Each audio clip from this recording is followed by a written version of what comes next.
বাংলাদেশি বোনকে দিল্লিতে বসিয়ে রেখেছেন সরাসরি মোদীকে ওআইসির খোঁচা।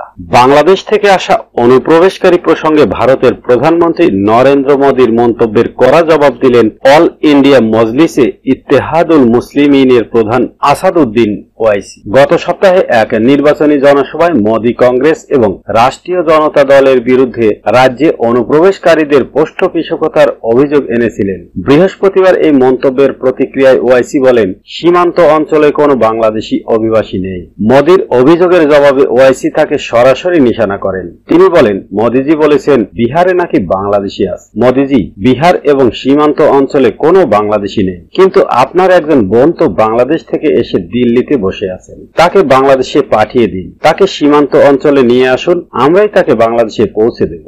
ওআইসির এই খোঁচাটি ছিল বাংলাদেশের সাবেক প্রধানমন্ত্রী ফ্যাসিস্ট শেখ হাসিনার বিষয়ে। গত 5 আগস্ট 2024 তারিখে তুমুল জনরোষের মুখে ভারতে পালান তিনি। এরপর থেকেই তিনি দিল্লিতে অবস্থান করছেন।